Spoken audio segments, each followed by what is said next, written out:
Ready? Let's do this. I wasn't nervous for the episode for a long time, so okay, Here let's we go. go.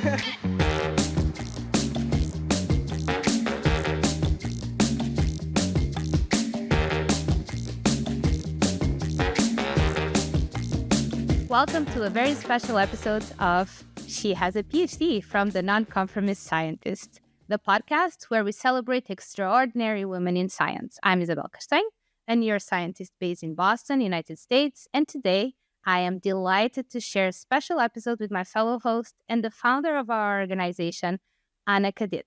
Ana, who also lives in Boston, is a CMC leader at Sanofi, where she leads the strategy and execution of mRNA vaccines. Ana is also an advisor for the International Mentoring Foundation for Higher Education and a mentor to many young scientists. A year ago, when she was 39 weeks pregnant, Ana had no idea that launching our podcast would become such a significant milestone in her life. Little did she know, I had just found out I was pregnant too. The day after our podcast was launched, she gave birth to her son, Frederico.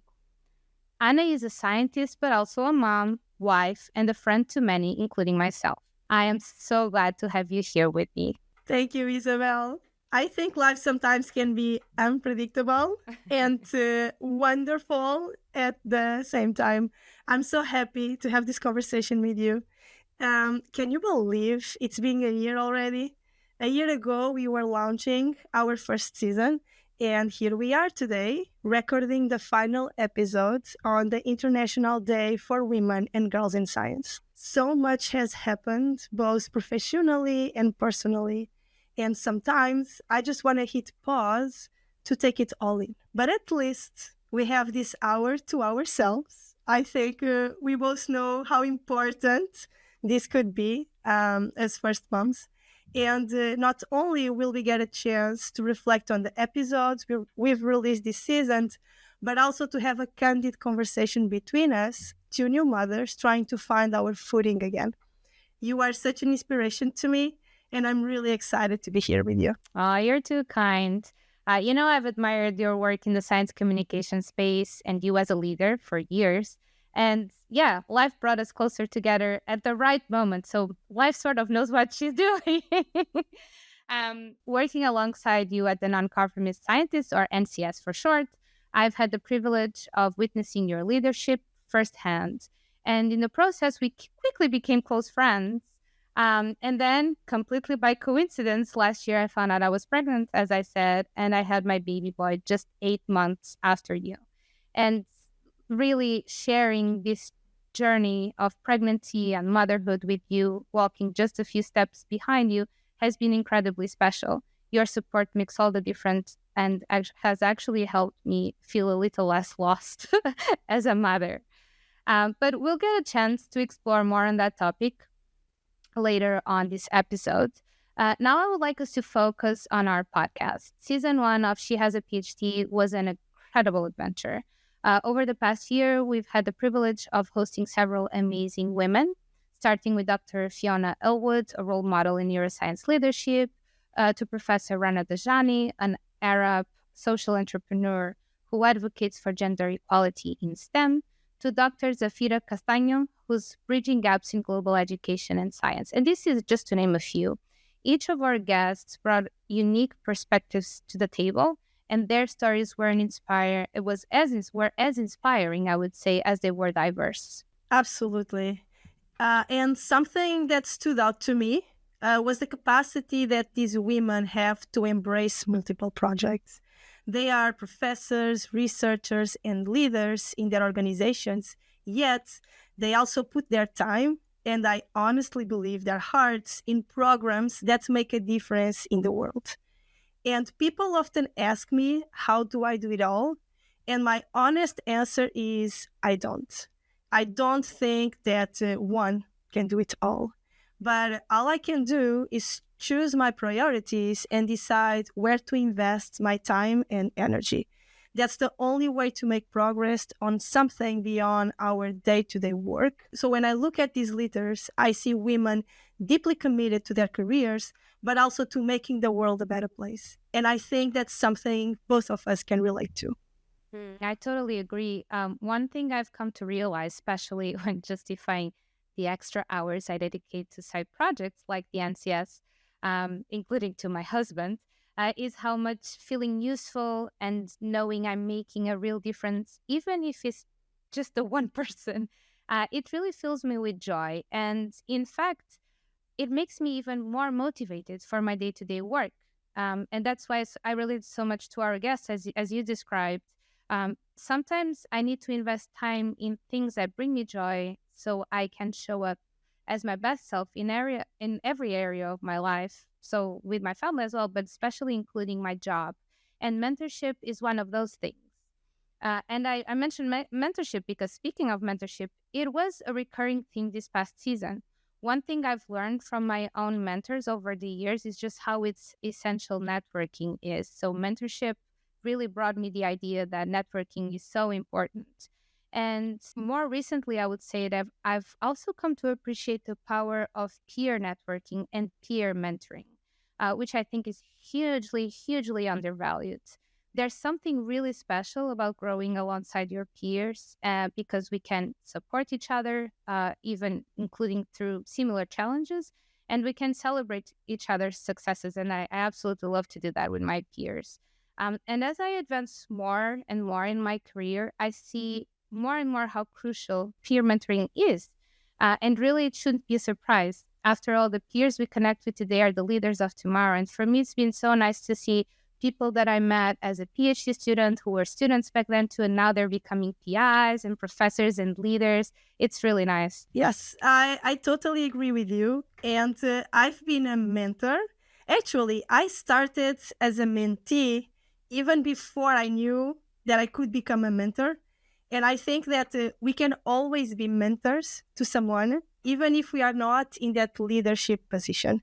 So I think it's very important that we bring this topic into discussion. So we have the opportunity here to explore the different types of mentorship and hopefully inspire, even the young generation to be mentors themselves or within them, as you explain as the peer-to-peer mentorship. So on one hand, I think we agree that in sport, it's important to connect with mentors who have many years of experience ahead of us, and we can learn so much from them.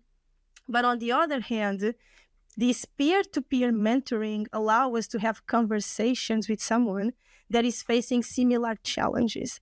And I think that we might understand each other better. So, something that I was told by a professional dedicated to career and maternity was to find my crew. And I found that message really important, in particular in the time that it was said that I was on maternity leave, because not all moms view their careers in the same way. And so sometimes it's critical that we surround ourselves with peers who share the same fears, challenges, and ambitions that we do. So we can find some ground around us and actually feel supported by the decisions that we are taking. And another aspect of mentoring that I would like to bring here, and it's not as known as the other two, is the reverse mentoring, where leaders are paired with young people. And I find it fascinating because we also have a lot to learn from the young generation. And what I love the most about mentoring is the sense that we are all in this together. Mentors may illuminate the path for mentees, but mentees can also teach their mentors a lot. So I believe it's a reciprocal relationship and not a one-way conversation. Yeah, absolutely. I learn a lot with my mentees. I've never been officially in a reverse mentorship program, but I definitely learn lots with my mentees. And I love it when they challenge my way of thinking, they bring fresh perspectives and push me to question my own assumptions. And it's really a reminder that mentorship isn't a one-way street. As you said, it's a dialogue. And that's why mentorship, whether traditional, peer-to-peer, or reverse, is so powerful. It creates a space for mutual growth, as you said. Then additional insightful discussions we had this past season of the podcast, in my opinion anyways, were around implicit bias, discussed by Dr. Joanne Kamens, and imposter syndrome, brought up by Dr. Min Min Yan. And these are two hugely important and timely topics that affect so many scientists, especially women in STEM, so science, Technology, engineering, technology, and engineering, mathematics. and yes, that's it. We say STEM all the time that I forget what it actually means. But yeah, so these topics or these challenges affect so many people, especially women. And indeed, implicit bias can shape opportunities in ways we don't always recognize. And then imposter syndrome can make even the most accomplished individuals doubt themselves. I know I sometimes find myself dealing with this. And hearing our guests' perspectives and, more importantly, their strategies for overcoming these challenges was incredibly valuable. I found myself reflecting a lot on these conversations afterwards. What about you? Me too, for sure. And I also would like to highlight here the episode with Dr. Angela Taibiri, who is empowering African women in STEM. Angela is a mathematician who, after earning her PhD in mathematics from the University of Glasgow, returned to her home country of Ghana. And she's now the academic manager of the Girls in Mathematical Sciences program at the African Institute for Mathematical Sciences. Moving abroad to study and work is challenging, but returning to a country with limited opportunities is even a bigger challenge. And Angela shows that her knowledge, experience, and networking can drive impactful change, especially by empowering African girls through education and mentorship. And in my personal experience, I left Portugal 14 years ago, and I have been living and working in Boston for the past 9 years. Returning to Portugal in the short to mid-term is my goal, but I also know that it's not going to be an easy transitioning. In today's digital world, we know that we don't necessarily need to be physically present to make an impact, although bringing value back is important. And this may be an advantage of the days we live today, right? And also, this is why we have the NCS. We connect with universities, mentor students, and we try to get involved in policy, even though the effort doesn't always pay off. So we as scientists, and the majority of us, and I rely on this as well, I think we tend to avoid politics, but real change will only happen if more scientists engage with governmental agencies. Yeah, you're right. Great points, Anna. And while I don't see myself returning to Portugal differently from you, maybe after I retire, who knows, I do try to give back to my home country as much as possible. And one way I'm trying to do that is by initiating research collaborations as I start planning my independent research as a principal investigator. I've also been involved in science communication efforts, giving interviews and participating in events and initiatives to help amplify Portuguese scientists and science in Portugal. And I feel like I don't get involved as much with politics, but you're right, it's definitely something because we then start having some influence to really contribute for change, for sure. Yeah, so that said, I do completely agree with you about the importance of contributing back to our home country, not just to create opportunities, but also to help shift policies, cultural perceptions, and even mindsets around science. But that being said, my vision extends beyond Portugal. I really want to have a broader impact, one that reaches across borders, particularly in supporting young girls in places where the challenges they face may be even greater than the ones we've encountered. And I believe that if we can help open doors for them, we're creating sort of a ripple effect that extends far beyond our own experiences.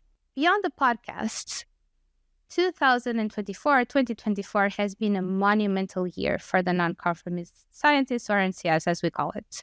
Before we review the past year at the NCS, I would like to ask you to please share how it all started. How and why did you start the Non-Conformist Scientist? So the NC Scientist started as an Instagram account in 2020. And amid the pandemic and unable to travel outside of the US, I decided to use social media to connect with other scientists and share my journey with them. The pandemic brought loneliness to many of us. So, although I was going through a difficult time and I didn't see my family for more than 2 years, I found myself at that particular time in a privileged position.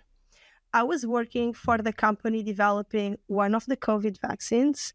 My family members were in good health, and I had the support of my husband, who always encouraged me to use my extrovert side to communicate with others. And I name it the Non-Conformist Scientist because by the time I was reading Originals, a book by Adam Grant, which has How Nonconformists Run the World written on the cover. So that kind of stuck with me, and I found it not only original, but also fun and could be engaging to start something. There is a tremendous lack of representation of women scientists in leadership positions. And there's often a kind of shame in admitting that you are ambition to become one. So I decided to embrace that position. I'm a scientist, I'm ambitious, I'm satisfied with the career path I chose, and I have role models who elevate me. Why not inspire the younger generation of scientists by showing them that a career in science can be fulfilling and happy? So, due to the pandemic, the NCS had a shift and actually became a trusted source of science and literacy. For almost 2 years, a group of science communicators and I fought misinformation. And at the end of 2022, I changed jobs, I left the lab and took on a leadership position. And the only way to continue with the project was to get a team of people to work alongside with me. So in that time, in 2022, it was clear to me that it was time to pause on the science communication piece of the NCS and actually go back to its roots, which was inspiring female scientists. And for that, I couldn't do it by myself, and it was time to grow the NCS. I actually found the NC Scientist during the pandemic because of the science communication. You guys did such a great job informing people about the vaccines, wearing masks, etc., etc., etc. Was a really great effort in Portuguese. So at least also the information was reaching the Portuguese people. So it was not only in English; it was actually in our Portuguese language. But now hearing you tell the story, that must have been such a big transition, going from a personal project to leading a whole team, Ana. It's one thing to start something on your own, but it's a whole different challenge to scale it into a structured organization. How did you navigate that shift? What made you realize that bringing in a team was the next step to take? Tough question. So, yeah, honestly, it was not easy at first. And letting go of the idea that I had to do everything myself was a huge shift. And I think this doesn't happen only to me. This happens to the majority of people that came from a doer to becoming a leader. But then you have to do it. It's just very difficult to admit that. But as soon as I started bringing in the right people, it just became clear to me and to us that this wasn't just my project anymore. It was evolving into something much bigger than I had imagined. So we grew as a team, and we became a nonprofit organization in the US in 2024. we launched the podcast, a newsletter, and a series of online events called Career Paths in Science, which have been viewed by more than 2,000 people. And we officially launched our site and program for 2025 in December last year. And saying this out loud, can you believe we did it? Because I could never have done it by myself. Yeah, I know. I mean, when you think about it, it's incredible how much has happened in such a short time. What started as an Instagram account has now grown into a full-fledged organization with a podcast, online events, a global community, and seeing the impact we've already made, connecting thousands of scientists and providing mentorship opportunities, even, it's hard not to feel proud. I'm very proud of us. So, Anna, as the founder, how does it feel to look back at your initial vision of our organization versus the launch of our online platform in December? How does witnessing how much we grew over the past year feel? It's been an incredible journey. And launching the NCS was about creating a space for scientists to connect, grow, and find resources, especially for women in science. And our live event in Portugal last December was also an opportunity for the team to meet face to face. And we still miss some members, like yourself, right? You couldn't be there. But it was genuinely good to finally hug the team and see us in the same space and in person.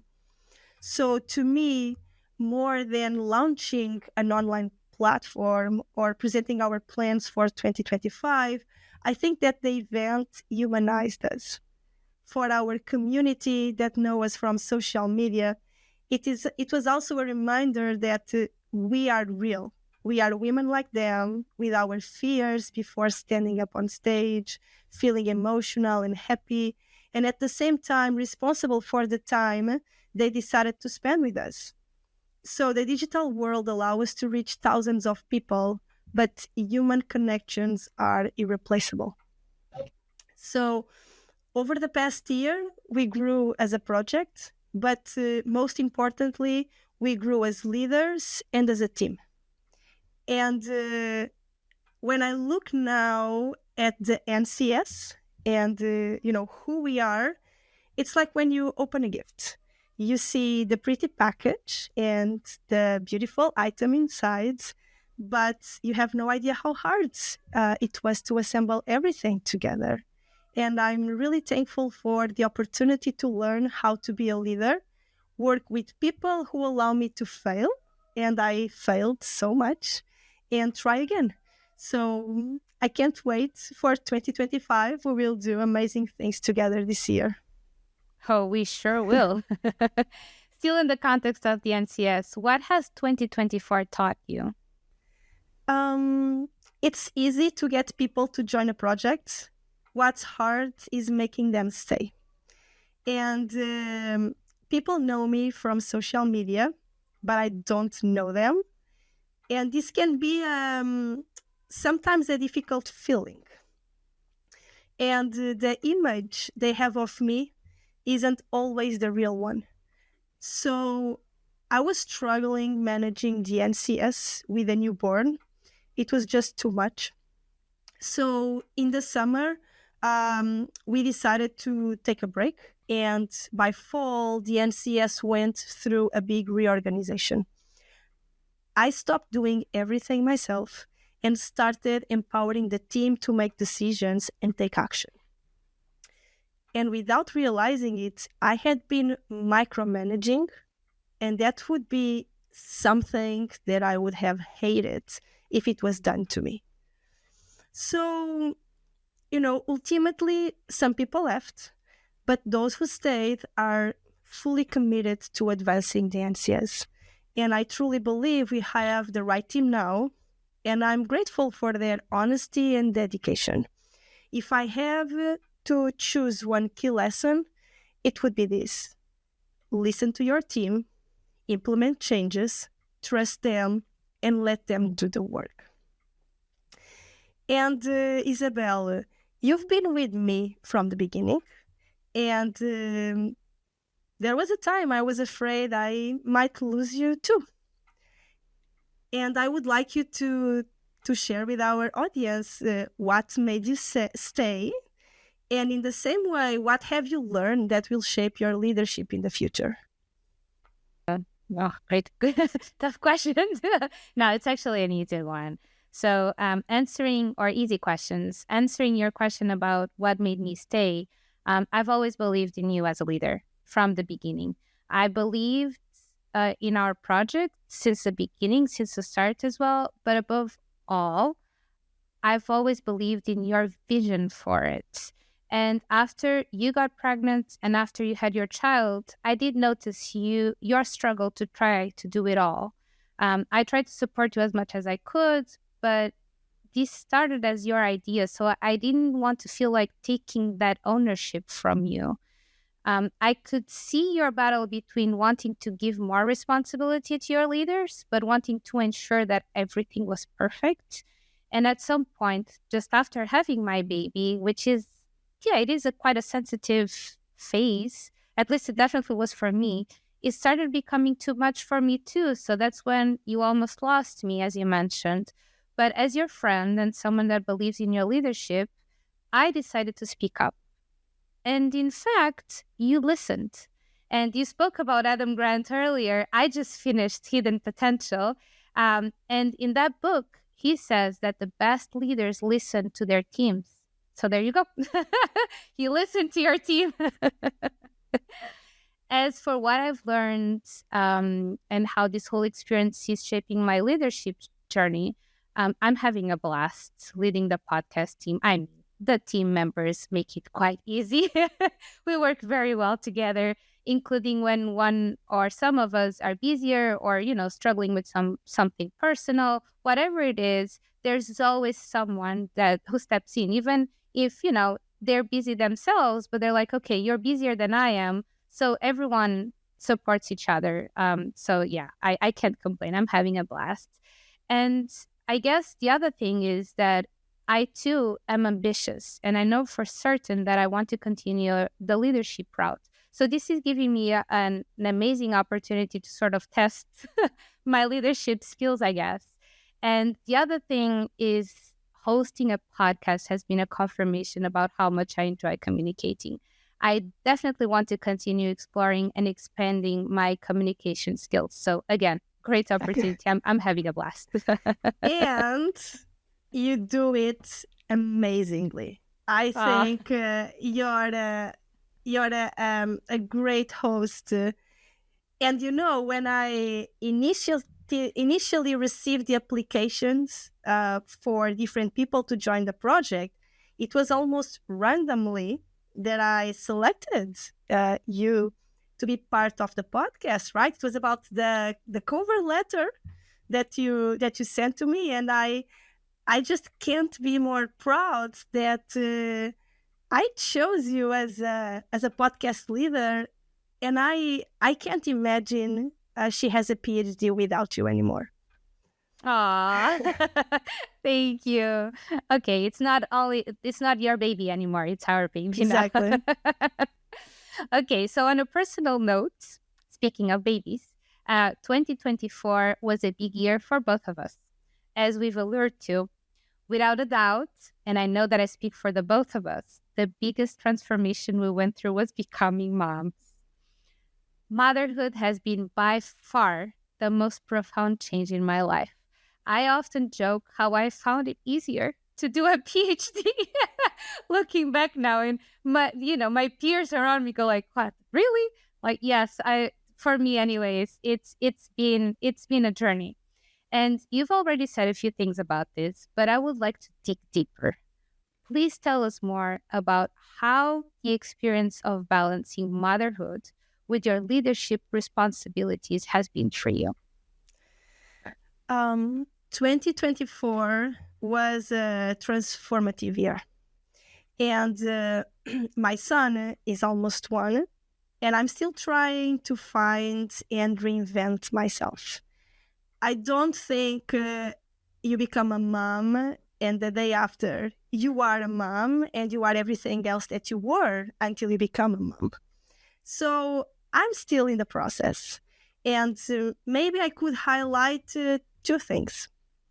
For the first 6 months, I was completely lost. And in any way, I was capable of balancing motherhood with anything else. I was on maternity leave, but I was trying to keep up with the NCS. And to me, I failed miserably. So once I returned to work, I found myself again. And I was slowly capable of trying to balance motherhood and career responsibilities. And this was only possible due to the support I got from my husband, my family, my therapist, and my employer. And I have so many people taking care of me. So I wouldn't be able to be where I am today, confident that I'm doing well as a mom and a leader, if I didn't have their help. What about you? Well, first I have to say, you're being way too hard on yourself. I don't believe for a second that you failed miserably. But I completely understand how difficult it is to balance everything, especially now that I'm in the trenches of motherhood myself. Motherhood has given me an entirely new level of respect for parents, honestly, especially for mothers and birthing parents. Motherhood has been challenging and rewarding in equal parts for me. I agree with you about the importance of support, 100%. I also have a wonderful husband. I couldn't have asked for a better partner in that. And I don't see how I would do it without him. A huge, huge shout out to single parents. And I'm team therapy too for years. And obviously, motherhood would not be an exception. And it has helped me a lot. Even last week during our appointment, I had a blowout going all by myself to a shop. And the way I described it to the therapist, I had even noticed it. She was just saying, she was asking, how it made me feel, that I dealt with it so well. I didn't, I don't judge, but in a situation like that, I can see people that are struggling to, be mad with the baby and so on. And apparently, I responded so calmly, and she was telling me how important that is for my baby. So it really has helped me quite a lot. And we were in the bathroom laughing with each other with his blowout. It took me like more than half an hour to clean everything, but we transformed an adverse moment into a fun moment. And I couldn't see that if it wasn't pointed out to me by the therapist. So there we go. But also, I would say the support from local friends. And you were a big part of this as well, because besides you actually introduced me to a lot of friends here in Boston that are now close friends. And since our families are far away, it's been amazing. It's been making all the difference. I remember like the first couple of weeks, everyone, including yourself, brought us foods. And the first few weeks are you don't even have time to think about what you're going to eat. And it made a huge, huge difference. So support for sure makes a huge difference. And like you, last year was truly transformative for me at many levels. I started the year with a promotion at work. I found out I was pregnant. We launched a podcast and our platform. And then before the year was even halfway through, I received a couple of awards in the spring. And at this point, I was, as the saying goes, waiting for the other shoe to drop, meaning that I was waiting for the day when it would all fall apart because so much was happening that I couldn't believe it. And finally, I closed the year by giving birth in September to my baby boy and stepping into the whirlwind of motherhood. I'm incredibly proud of everything I accomplished, everything we've accomplished in 2024. But I won't lie, these past few months have been an emotional roller coaster. I'm on maternity leave right now, and I only have a couple more weeks ahead of me. And in a way, I think, and you sort of allude to this as well, there's a bittersweetness to it all, at least for me.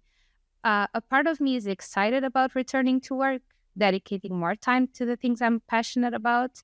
and reconnecting with the aspects of my identity beyond motherhood.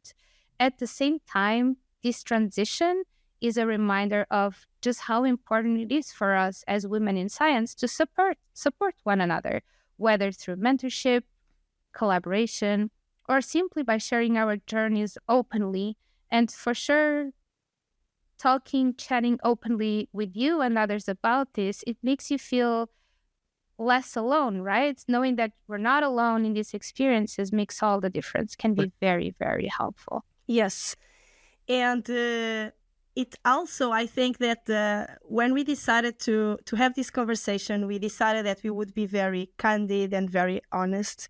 And I think that having us sharing here our maternity journey and the challenges that we have been through, it helped us, because we are speaking to each other. But I also believe that it's going to help moms that are going to listen to the podcast, because something that I found out when I was on maternity leave is that you may spend 24 hours with a baby, but you can feel lonely, and that's a very difficult feeling to deal with. I was in my head, I was like, how can I feel alone if I spend 24 hours with my little baby, right? And I didn't have anyone to talk to about it. This was when then I decided to go to therapy.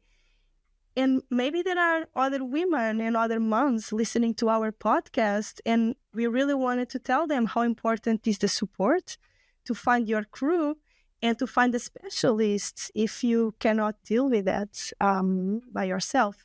And on the note of returning to work, for me, that was a turning point to the positive side. And I really liked coming back to work. I found myself again, as I said. But it's curious because I was extremely happy at work. During that month, my husband took a parental leave, so he was at home with Frederico. So I didn't have anything to be concerned about. He was not in daycare. He was at home with his dad, so he was great. So I was going back to work, very happy every day, feeling really light about being there. And people were looking at me and said, "You look so happy." I'm like, "Yes, because I'm so happy. I'm doing something that I love. I have a wonderful husband and son, and he's taking care of him at home. So yeah, I'm here." And sometimes people would tell me, "Oh, it must be so hard for you to be at work." And I'm like, "No." And something that I want to tell to moms that are listening to us, it's okay to be happy at work. It's okay to like your work and to go back home. It's okay to leave your child in the care, feel happy because you're doing it, enjoy your work, pick him or her up, feel happy about it, go home and enjoy being a mom. There's happiness in everything. And I don't think we should feel ashamed that we are happy in every moment of our life, even if doesn't fit the normal rules of motherhood, I would say. So also on this piece of the conversation, I love that you brought up the importance of mentorship once again, because speaking of that, you were recognized for it last year. So I want our listeners to know more. So you received 2 awards, one for your research and another a mentoring award in neurosciences. And those are such amazing accomplishments, Isabel. How did that feel, and what did those awards mean to you? Yes, thank you for asking. Actually, the first award, as you said, recognized my current research at an international conference.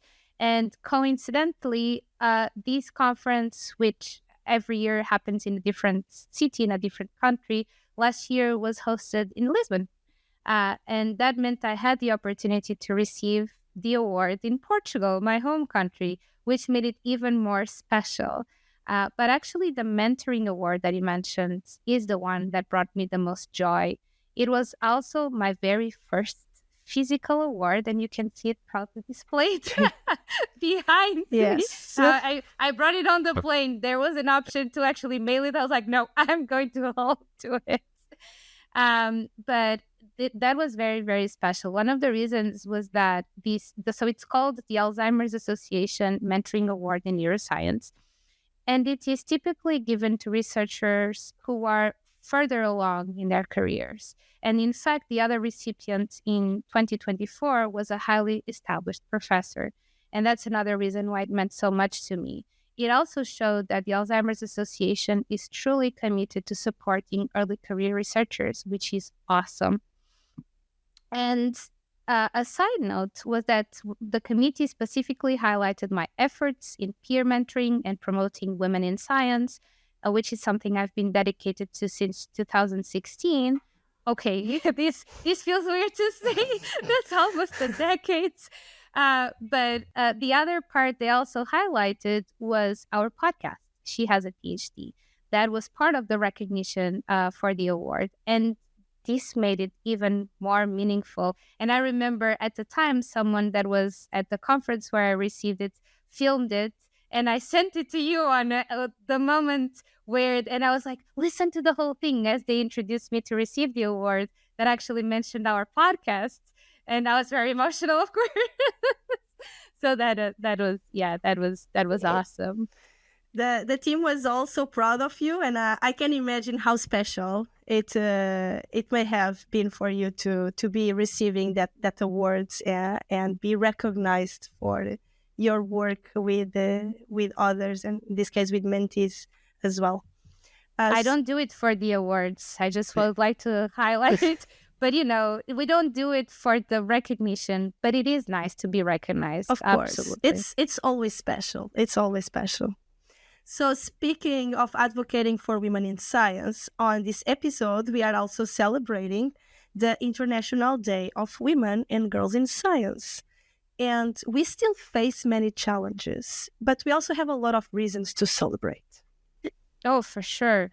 And this day, celebrated every year on February 11, for those that don't know, it was established by the United Nations in 2015. That's the year I started my PhD, to recognize the vital role that women and girls play in science, technology, engineering, and mathematics. Now I can say it, or STEM. It's a day to celebrate the achievements of women in science, while also acknowledging the challenges we still face, as you said. So it's sort of like these two sides of the coin. And these challenges include gender biases, systemic barriers that hold women back in their careers, and so on. I agree with you. And I think that the day also serves as a call to action and to inspire the next generation of girls to pursue scientific careers and to push for policies that promote gender equity in STEM. Because the reality is that despite progress, women remain underrepresented in many scientific fields, particularly in leadership positions. Yet, while the challenges persist and we still have a long way ahead of us, it is also important to acknowledge that progress is being made. And as young scientists, leaders, and investigators, I believe that our generation is at a critical inflection point, and the actions we take today will shape the opportunities available to future generations. It is up to us to train and support the next generation of female scientists so they are equipped to apply for and be hired into leadership positions. And I think that we are also responsible for bringing them to the table where decisions are made and for listening to them. And we are the ones who must leave our office doors open, inviting them to share their fears, ambitions, and dreams with us. I think that we need to break the cycle of harassment that still exists in some academic environments and to be more compassionate and respect the importance of work-life balance. And I think that one of our major responsibilities is actually to reject the mindset of it was hard on me, so I'm going to make it hard for them.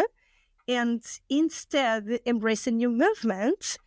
It was hard for me, so how can I make it easy for others, right? So if you want to see more women in leadership positions in science, we must actively play our parts in making it happen. Yes, 100 times yes. I loved your new movement, the suggestion of your new movement. Yes. And honestly, that's a huge part of why we started our podcast. She has a PhD and a non-conformist scientist, is to really to amplify the voices of women in science and create a community where we uplift and support each other, for sure. 2025 is shaping up to be an exciting year. It feels very weird to me to say 2025. Ana, what can people expect from the Non-Conformist Scientist this year? Absolutely. Happy to share. And Isabel, I'll leave it for you to share our plans for the podcasts, and I'll tell our audience about the others. As for the other projects at the NCS, we are continuing the Career Path in Science webinars, and we are launching a unique event that I'm so excited about called Leadership for Women in Science, featuring dedicated sessions to help female scientists develop the skills they need to step into leadership roles. We are also kicking off the Career Hub by announcing partnerships with companies committed to advancing scientists' careers. We will continue to improve our newsletter, where we aim to share relevant content to scientists worldwide.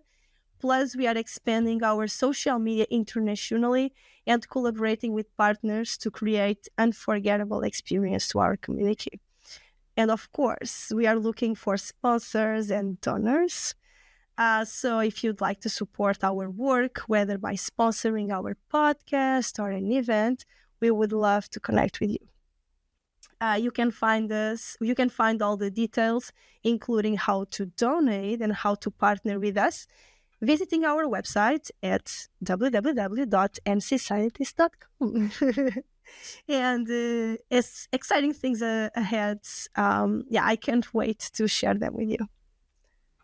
Thanks, Ana. Yes, I'm especially excited about event leadership for women in science too. I know that the NCS events team is working incredibly hard to put together an amazing program.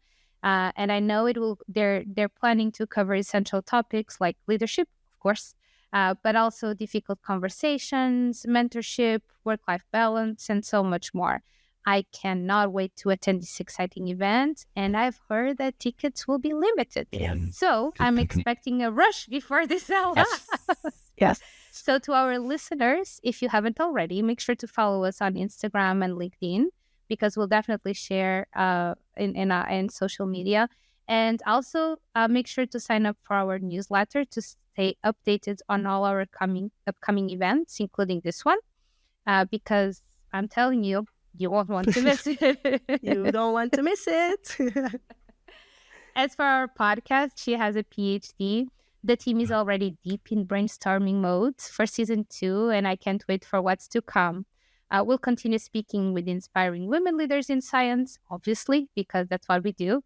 But we're also exploring ways to expand our conversations and engage with our community on a deeper level. So we're actually always keen to receiving feedback from our audience. If you want to provide feedback, you have all our contacts on our website that Ana shared. And so feel free to send us a message through that. I am really excited to continue amplifying the voices of extraordinary women in science through our podcast. And for season 2, we want to push even more boundaries, not just regarding the topics we explore, but also the guests we bring on. And we're aiming to launch the new season later in the year, because there's so much happening at the Non-Conformist Scientist in 2025.